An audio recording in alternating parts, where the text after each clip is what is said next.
I'm Tracy Chevalier, and I'm delighted to say that this wonderful museum is 100 years old this year.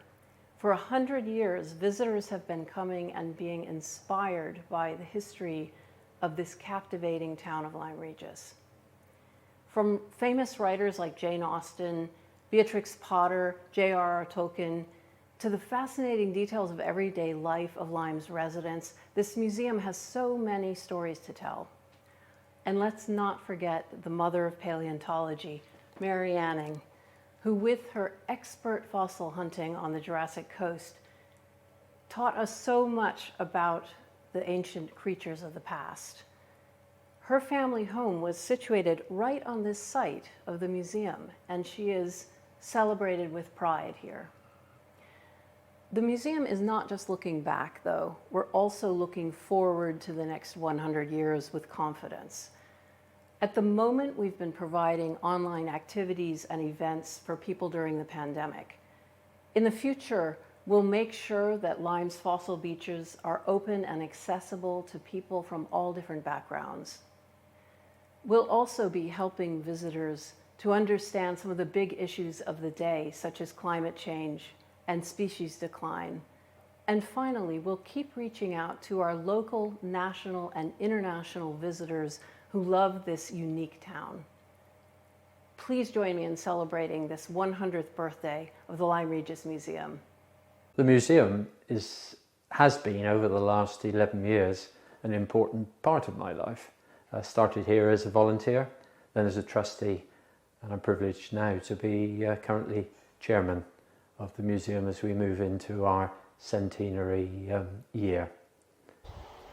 When I was at uni studying geology, the Lyme Regis Museum gave me experience working on fossil walks and in the museum, which gave me so many tools that I can now use in my career in geology, which I absolutely love. So thank you so much, Lyme Regis Museum, and happy centenary year.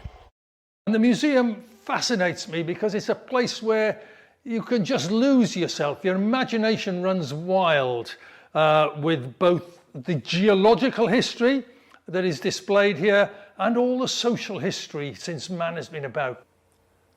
The museum stands on the spot where Mary Anning's house used to be. We're right on the coast. You've got stunning views. It's just a wonderful place and a wonderful building, and the finest museum there is, to my mind. And I am privileged to have been the geologist here for nearly 20 years. I love meeting all the people who come in, especially the children, and every day is a learning experience. There's always something new. People bring things in we haven't seen before. It's great fun, lovely people, super location, very lucky to be involved. Museums like Lyme Regis Museum are incredibly important. They are little gems of information that allow people who come to visit the Jurassic coast to find out so much more about this absolutely amazing piece of the coastline. When I was younger, my favourite thing at the museum was the paper mache tray. You liked that, didn't you? Yeah. Mine was the poo table, the coprolites, polished poo table. I think I'd quite like a poo table. Okay. Volunteering here has given me so much. It's given me back my contact with people, which I missed very greatly when I was having to retire from nursing because my eyesight had deteriorated. And also every day is different. You just never know who or what you're going to meet. And each one has left with a real love of Lyme. If I have two words to say about Lyme Regis Museum, it's awesome and personal. I am in awe of the ichthyosaurs and the ammonites that swam in the sea 200 million years ago, and it's the sea I swim in now. I think that's amazing. And personal because this is Sam Govier, and he was the old smithy of Lyme, and he's my children's great-great-great-grandfather, and he and his daughter were painted by Whistler.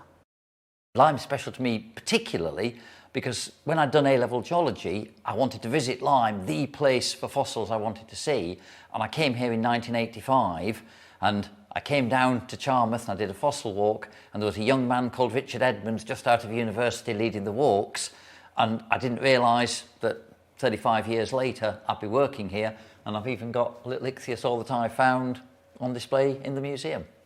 Congratulations on your centenary, Lyme Regis Museum. Your rich collections of rocks and fossils that chart the geological history of the area, plus your links to Mary Anning, make you a very special place indeed in our hearts.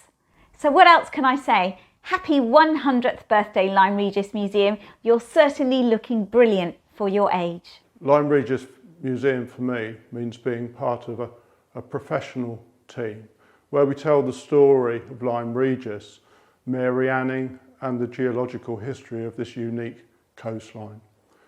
In my role as a volunteer, I meet people from all across the world, people who are here on holiday, but also scientists who have come to Lyme Regis for its particular geological interest. It was fantastic to bring children down here and see the excitement and see them enjoying the museum so much. I remember a class of Year 9 kids getting at the dressing up box and having a whale of a time, hoots of laughter, and I thought this is what museums are all about. They should be fun and the children should feel comfortable and happy here. And I've been very lucky. I've been able to hold many of the objects that are in the cabinets, and it's been a great privilege, but it's also a huge inspiration to me to see all the cabinets and everything in here, all of the different types of local history, and then to really zoom in and pay attention to something within this vast collection and really think about who owned it, what it is, where it's come from, and what it means to us today, and perhaps what it's going to mean to people in the future as well. The main reason that I love Lyme Regis Museum is because of the situation of the museum. It's right in the centre, or right in the heart of the World Heritage Site. It's a place where people can come to see the history of the World Heritage Site in action. It has the fossils, it has the story of Mary Anning and the passion that she put into her fossil hunting here on display in the museum. And the museum is actually on the World Heritage Site, so you don't need to go anywhere else to see all the exciting things that were found here and all the history behind them. That's what makes it really alive for me.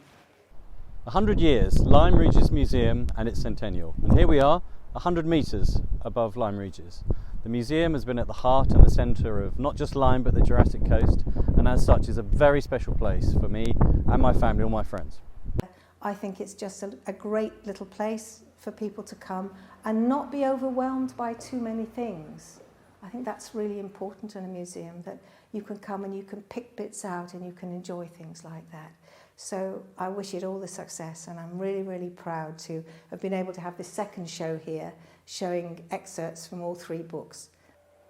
So Lyme Regis is one of the most famous places in the world for fossils, and it's fabulous to see things like this giant ichthyosaur skull on display, found by Mike Harrison 10 years ago, just below the one that Mary Anning found 200 years before. And obviously we need a place like the museum to display these things, and this new gallery is fabulous. The downside is that it's not big enough. We actually need more space. There are more fossils in collectors' hands that could fill this gallery many times over, and there's a desperate need to find a way of putting them on display and actually sharing them with the public and with the science. I started working here in 1992 because I'd got a degree in psychology and sociology, and I loved the history. And when we got the Jurassic Coast in 2021, I think, I realised the geology, and now I absolutely love this huge addition, because I think it's the most wonderful museum for a small town, and I think David's done this wonderful job getting all this planned. And I just love meeting all the people all over the world, some with connections with Lyme and some not. What I've really loved about the museum is that involvement with young people and seeing them really excited about using the collections, and also just getting inspired by things that they might see and then transferring that into an art and craft activity. I really like working at Lyme Regis Museum. It's a wonderful atmosphere, it's a wonderful institution. There's so much history in Lyme Regis, and we've got so much more with the fossil connection, Mary Anning, paleontology, and the whole team here is really lovely to be associated with.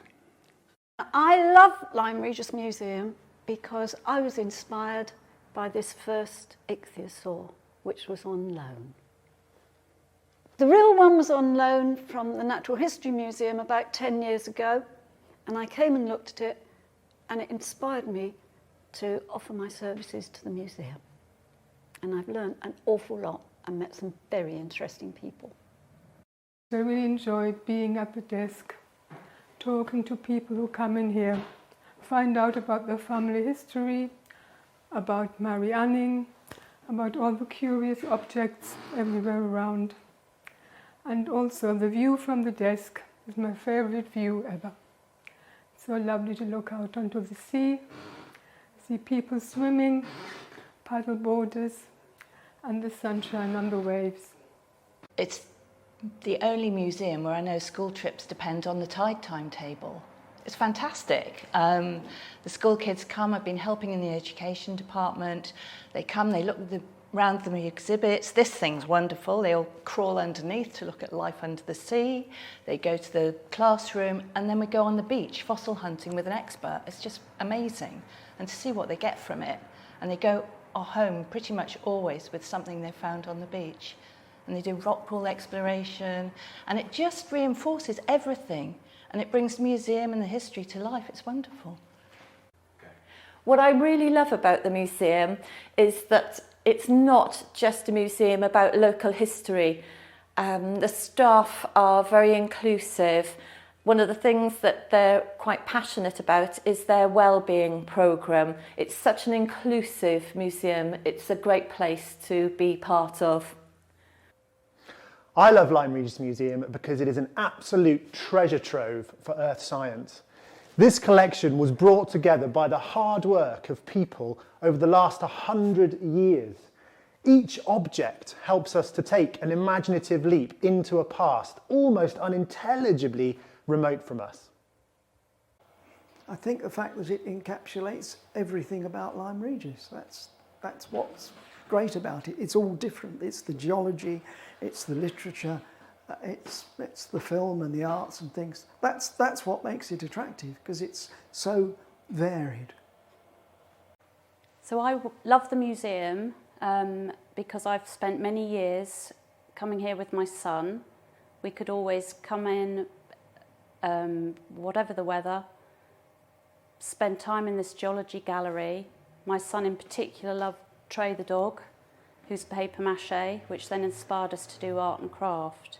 I was then fortunate enough to be able to get to work here, and I enjoy meeting people, and the whole team here are great. Hello, I'm Vivian Roger, and I'm Visitor Services Supervisor at Lyme Regis Museum and Retail Manager. And I'd like to tell you why I love working here. It's certainly a museum that packs a punch above its weight. And why is that? Well, on the site of the museum is where Mary Anning, the mother of paleontology, where she was born and had her first home and shop. And so think back and think about Mary's life and think about the eminent paleontologists and fossil collectors of the day that came here. It certainly gives me a thrill. Whatever you are interested in, the museum's got such a lot to offer, and will be doing so for, I hope, another 100 years. Come and visit. I'm David Tucker, and I have the great privilege and honour of being director of the Lyme Regis Museum in our 100th year.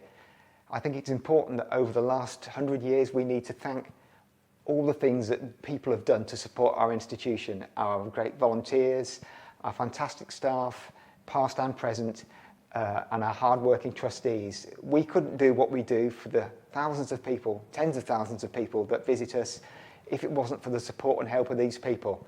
And we'll be doing this in 100 years more if people keep doing what they've done for the last 100.